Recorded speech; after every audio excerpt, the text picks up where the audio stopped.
नमस्कार मेरे प्यारे विद्यार्थियों, मैं राहुल जायसवाल एक बार फिर से स्वागत और अभिनंदन करता हूं अपने यूट्यूब चैनल पे विज़न दाऊद नगर से।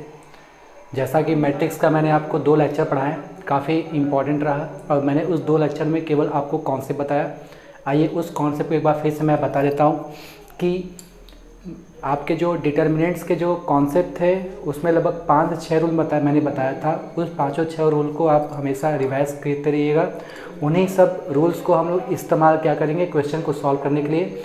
जनरली डिटर्मिनेंट्स में आपके क्वेश्चन जो आते हैं वो जनरली प्रूफ करने के लिए आते हैं और काफ़ी इंपॉर्टेंट है। अगर आपके माइंड में सारा कॉन्सेप्ट है तो उस कॉन्सेप्ट से आप बना सकते हो।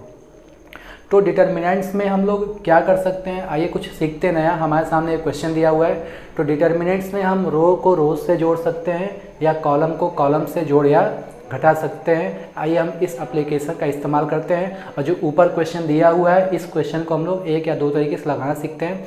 मेरे प्यारे बच्चों, लगभग हम लोग डिटर्मिनेंट्स में लगभग 10 से 20 क्वेश्चन जो भी है हम सारे अच्छे क्वेश्चन को देखेंगे जिसको आप समझ लीजिएगा और आप उसको बनाने के बाद अपने बुक के क्वेश्चन को ऑटोमेटिकली आप अच्छे से सॉल्व कर सकते हो। तो आइए हम लोग क्या करते हैं, इस क्वेश्चन को देखते हैं क्वेश्चन कैसे सॉल्व कैसे होता है। मैं आपको 2 मेथड बताऊंगा, बारी बारी से दोनों मेथड पे आप ध्यान दीजिएगा।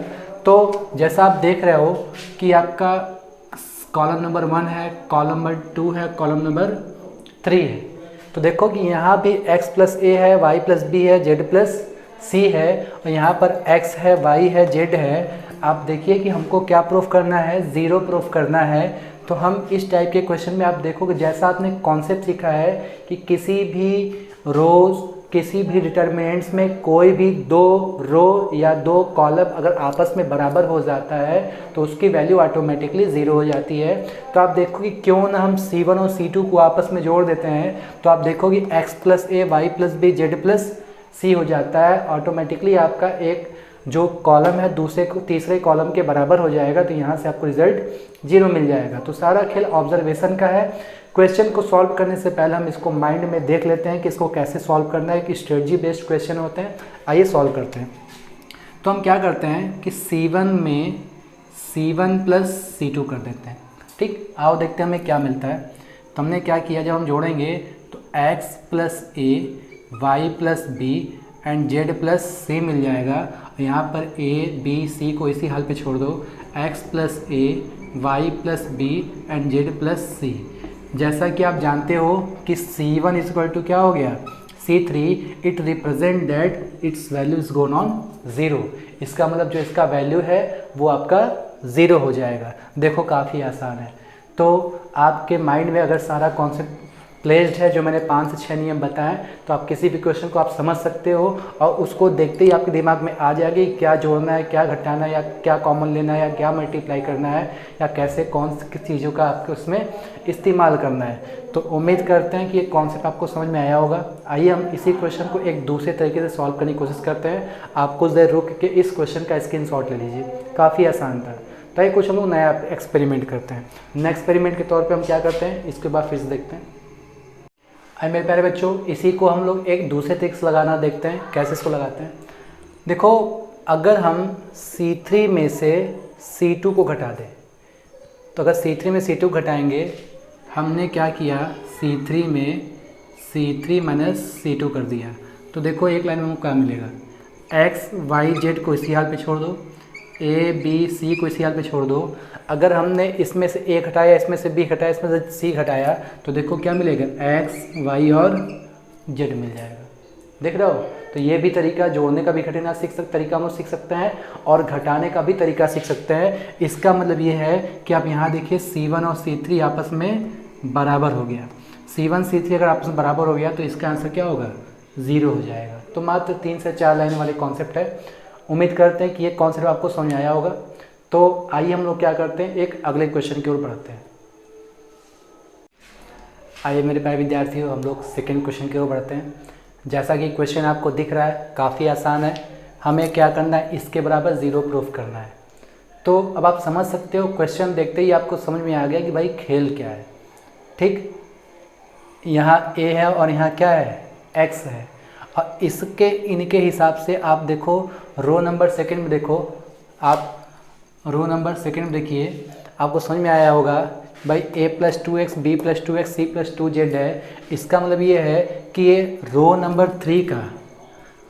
3 का हम क्या करें, डबल करके अगर फर्स्ट में जोड़ देते हैं, इसको डबल करके फर्स्ट में जोड़ देते हैं तो देखोगे कि यहाँ पर a+2x b+2y c+2z हो जाता है। और ऐसा होने के बाद जब भी किसी भी डिटर्मिनेंट्स के दो रो आपस में बराबर हो जाते हैं तो ऑटोमेटिकली वो डिटर्मिनेंट्स की जो वैल्यू होती है वो ऑटोमेटिकली 0 हो जाता है। तो इस टाइप के क्वेश्चन को जैसा मैंने बताया कि आप देख करके आप बना सकते हो।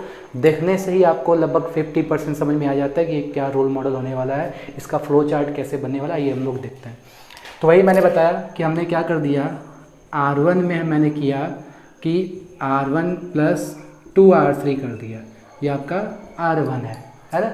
तो क्वेश्चन ही देख के बता देता कि करना क्या है। तो आइए हम लोग देखते हैं कि क्वेश्चन सॉल्व कैसे करना है।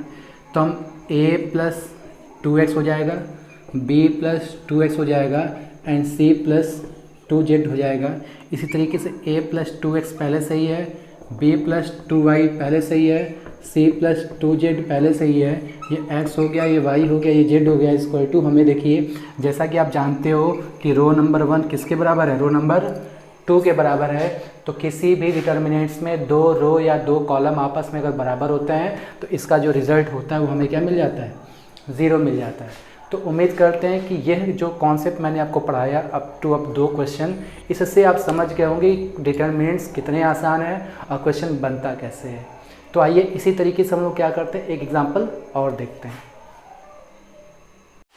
आइए मेरे प्यारे विद्यार्थियों, हम लोग क्वेश्चन नंबर 3 की ओर बढ़ते हैं। क्वेश्चन नंबर 3 क्या है कि इस क्वेश्चन नंबर 3 में आपको क्वेश्चन देख सकते हो कि रो नंबर 1 में x y y z z x दिया हुआ है, रो नंबर 2 में z है, x है, y है, और रो नंबर 3 में 1 1 1 दिया हुआ है। इसे हमें क्या करना है, 0 प्रूफ करना है।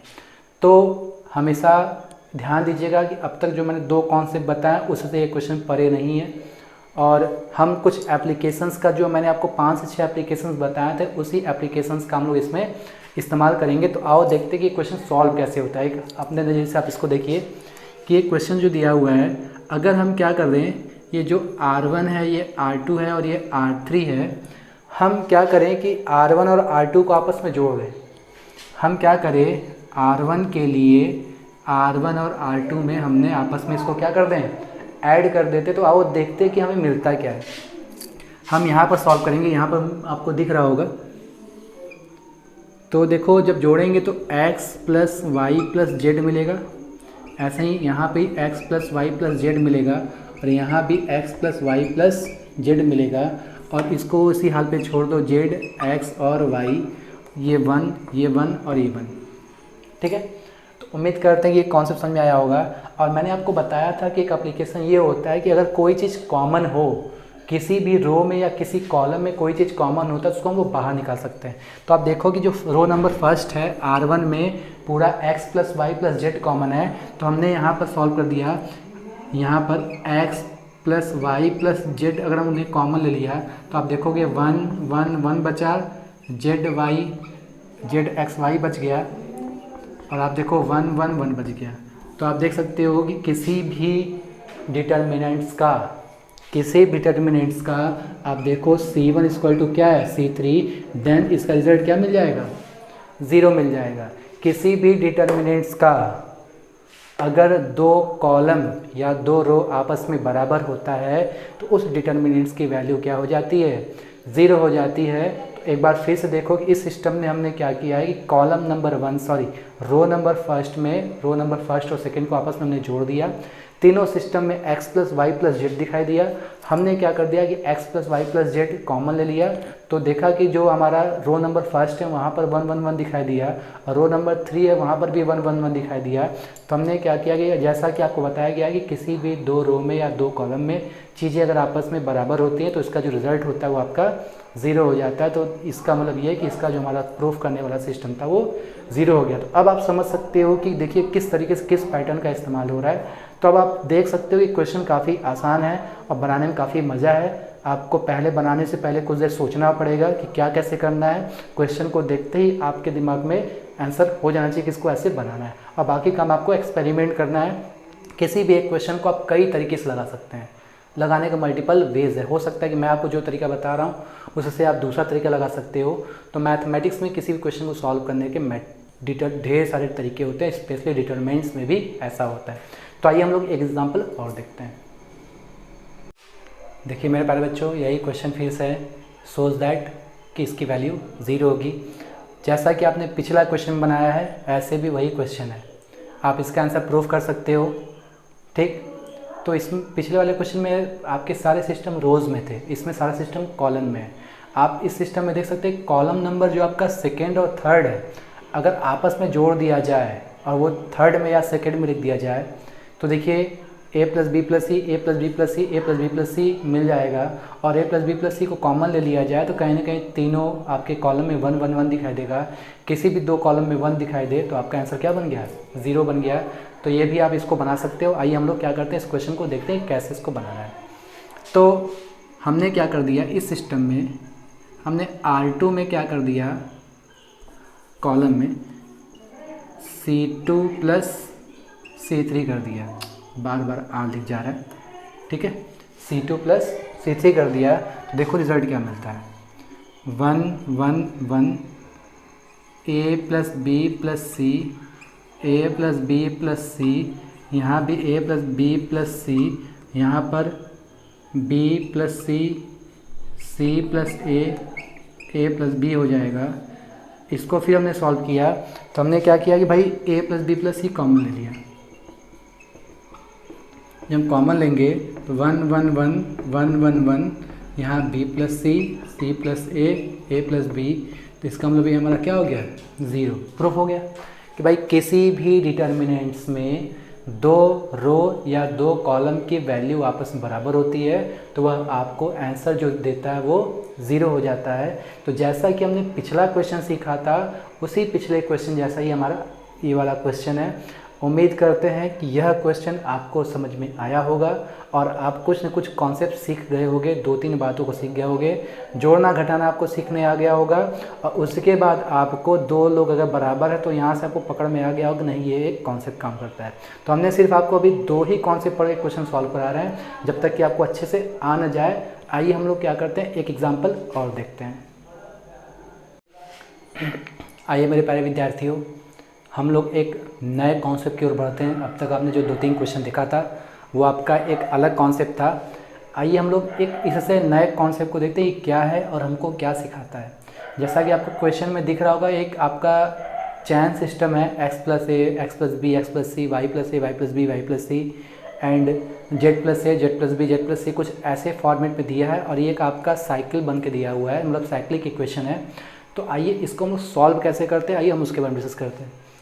तो इस सिस्टम में हम लोग क्या करेंगे कि भाई ये कॉलम नंबर 1 है, कॉलम नंबर 2 है, कॉलम नंबर 3 है। अगर हम क्या कर दें, C1 में C1 माइनस C2 कर दे और C2 में C2 माइनस C3 कर दे तो आओ देखो रिज़ल्ट क्या बनता है। हम लोग यहाँ सॉल्व करेंगे क्योंकि स्पेस बहुत छोटा है, उम्मीद करते हैं कि आपको दिख रहा होगा। अगर C1 में हम लोग C1 माइनस C2 करें, x प्लस ए माइनस एक्स माइनस बी हो जाएगा। इसी तरीके से y प्लस ए माइनस वाई माइनस बी हो जाएगा। z प्लस ए माइनस जेड माइनस बी हो जाएगा, आप कॉपी में कर लीजिएगा। ऐसे ही अब हम C2 में C2 माइनस C3 करें, x plus B minus X minus C हो जाएगा, y plus B minus Y minus C हो जाएगा, z plus B minus Z minus C हो जाएगा। इसी तरीके से यहाँ देखो x plus C, y plus C and z plus C हो जाएगा। तो हमने इस सिस्टम में देखिए हमको रिज़ल्ट क्या मिला। आप देखो x से x गया, y से y गया, z से, देखो मेरे प्यारे बच्चों आपको कुछ दिख रहा होगा। तो देखते हैं हमें रिज़ल्ट क्या मिला। आप देखो a minus B, A minus B, A minus B यहाँ मिला, b minus C, B minus C, B minus C मिला। मतलब कॉलम नंबर फर्स्ट से जो हमको मिला है वो a minus B, A minus B and A minus B, यहाँ से हमको मिला b minus C, B minus C and B minus C, और ये x plus C, Y plus C and z plus C मिलेगा। तो उम्मीद करते हैं कि यहाँ तक आपको समझ में आया होगा। आइए हम लोग क्या करते हैं, इसके अगले कॉन्सेप्ट पे जाते हैं।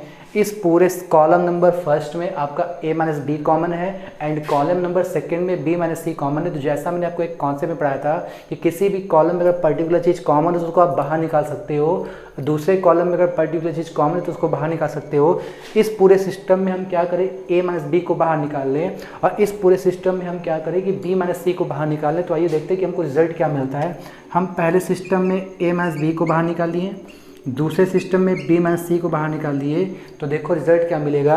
अगर ये पूरा a माइनस बी बाहर निकालोगे तो 1 1 1 मिल जाएगा। इसी तरीके से यहाँ b माइनस सी आप बाहर निकालोगे तो भी 1 1 1 मिल जाएगा। यहाँ पर x plus C, Y plus C and Z plus C मिल जाएगा। तो आप देखिए इस पूरे सिस्टम में जैसा कि आप देख रहे हो कि column number first and column number second आपस में बराबर हो गया। आपस में बराबर होने का मतलब रिजल्ट क्या हो जाएगा, 0। इस पूरे सिस्टम का रिजल्ट 0 हो जाएगा। तो उम्मीद करते हैं कि ये भी कॉन्सेप्ट आपको समझ आया होगा, काफ़ी मज़ा आया होगा सीखने में। तो हमने लगभग 3 से 4 क्वेश्चन सीखे। डेली हम लोग 4 से 5 क्वेश्चन सीखते रहेंगे तो आपको इसमें कुछ ना कुछ मिलता रहेगा। तो अभी भी हम लोग और ढेर सारे कॉन्सेप्ट सीखेंगे नेक्स्ट वीडियो में। तो आज हमने जो सीखा कि आप देख रहे हो कि जब भी 2 रो 2 कॉलम बराबर हो तो वहाँ हम 0 पा सकते हैं। और आज हमने 0 प्रूफ करने वाले सारे कॉन्सेप्ट सीखे हैं, आपको जोड़ने घटाने, ठीक है, आपको समझ में आया होगा। और क्वेश्चन को देखते ही आपको कुछ न कुछ समझ में तो आ गया होगा कि किस तरीके से क्वेश्चन में किसी कॉलम को ऐड करना है, किसी कॉलम को सब्ट्रैक्ट करना है, हमने ये सीखा। फिर हमने सीखा कैसे किसी चीज़ को कॉमन लेना है, ये भी हमने सीखा। और फिर हमने ये सीखा कैसे 2 चीज़ें जब बराबर होती हैं तो हमारे सामने जो 0 रिजल्ट है वो बाहर फेंक देता है।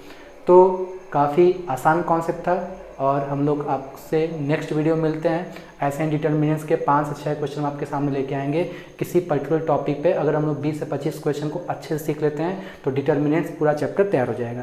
तो आइए कुछ पर्टिकुलर बातों पर बात कर लिया जाए कि जो मैंने मैट्रिक्स पढ़ाया है, अगर आपको मैट्रिक्स अच्छे से आता है तो डिटर्मिनेंट्स आपको काफ़ी आसान लगेगा, जो कि कम लेक्चर में समझ में आ जाएगा।